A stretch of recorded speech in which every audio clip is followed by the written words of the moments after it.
Madame Mathieu. Monsieur le président, merci. Alors, pour l'éthique, eh bien, je pense que notre collègue sage-femme a fort bien résumé la situation, mais je voudrais dire quand même que les kinésithérapeutes ont été en souffrance de ne pas pouvoir voir certains patients.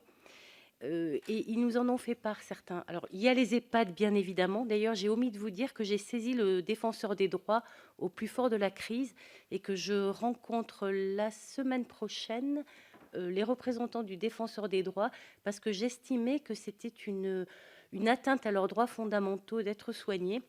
Et donc, j'ai fait un courrier que je pourrais vous transmettre justement pour alerter sur la situation dans les EHPAD.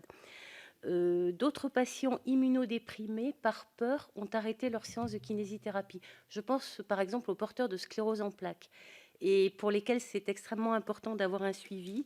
Et certains traitements baissent les défenses immunitaires. Ces patients étaient très angoissés et malgré la fin du confinement, malgré une reprise à peu près normale de la vie quotidienne, pour certains, ils n'ont pas repris les soins. Et nous avons eu des interrogations de kinésithérapeutes en nous disant: j'ai essayé de les recontacter, ils ont peur, ils ne veulent pas revenir, que devons-nous faire? Et de ce fait, eh bien, il y avait une véritable préoccupation éthique et morale de nos confrères et de nos consoeurs. Vous nous avez demandé sur les tests. Alors, moi, je vais juste vous donner mon exemple, qui n'a pas valeur, mais nous avons une demande de la Direction générale de la santé, je pense, de nous faire tester au retour de vacances quand on était professionnel de santé, de préférence avant de reprendre notre activité. Je suis rentrée de vacances samedi. J'ai essayé hier de me faire tester à Paris. Je n'ai pas de possibilité. J'ai appelé je ne sais combien de labos avant début octobre. Donc là, je vais rentrer dans ma province et j'espère pouvoir avoir un rendez-vous plus rapidement. Mais voilà la situation à Paris en tout cas.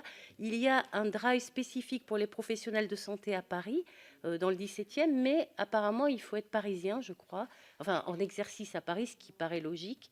Donc, en tout état de cause, je n'ai pas pu me faire tester à ce jour. Je pense, comme le dit mon collègue chirurgien dentiste, qu'il faut multiplier les acteurs. J'ai vu avec surprise que les sapeurs-pompiers pouvaient apporter leur concours, c'est très bien. Nous nous sommes émus aussi de ne pas être dans la liste et j'ai demandé, puisque nous pouvons faire des prélèvements, y compris bronchiques, pour les analyses de crachat, mais pour les tests, on m'a dit, s'il y en a besoin, on verra, on pensera à vous, m'a-t-on dit. Donc j'espère que ça va se débloquer, parce que plus on multipliera les acteurs et plus on aura de chances de tester un maximum de personnes dans la population. Pour les équipements de protection, vous nous avez demandé comment ça avait été vécu par les professionnels et quand ils l'ont-ils su. Ça a été évidemment, comme vous pouvez l'imaginer, fort mal vécu.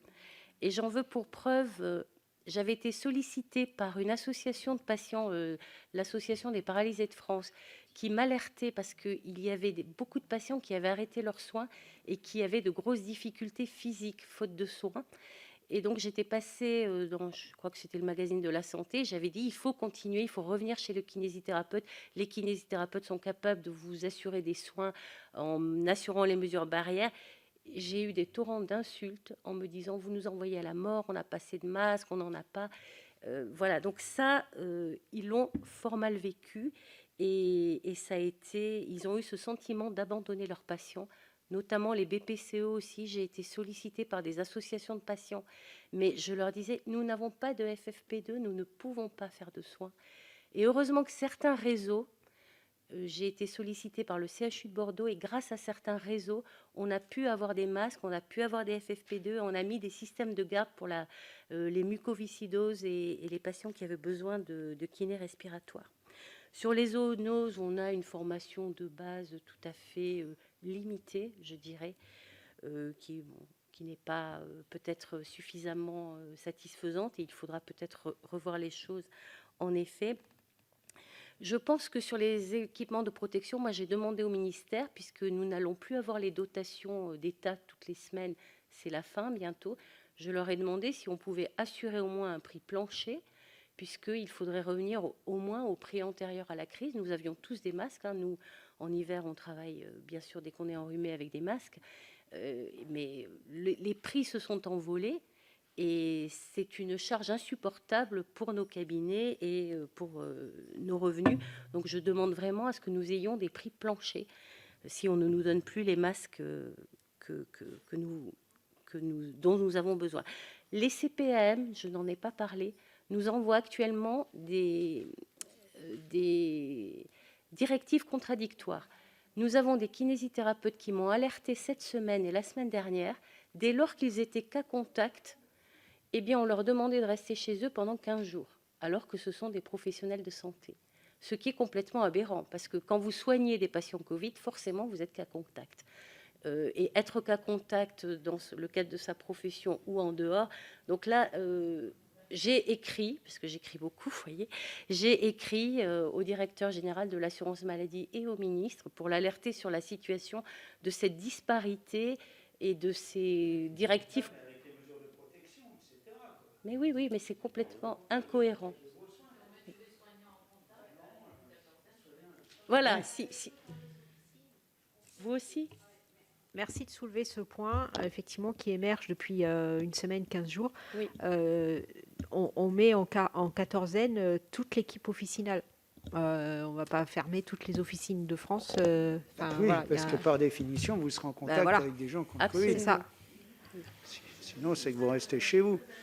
Très bien, madame, vous avez terminé. Nous n'avons absolument pas été concertés pour donner notre point sur les suites du Covid. Et donc, je voulais terminer en remerciant les kinésithérapeutes et leur engagement auprès de leurs patients, malgré les circonstances, les conseillers ordinaux aussi qui ont été vraiment à la hauteur de nos attentes. Et puis, la commission d'enquête et le président qui n'est pas là, mais en tout cas, Monsieur le Président, Mesdames, Messieurs les rapporteurs et les sénateurs et sénatrices, merci de nous donner l'opportunité de vous faire part de notre vécu au quotidien pendant cette crise qui n'est pas terminée malheureusement. Tout à fait. En tout cas, merci.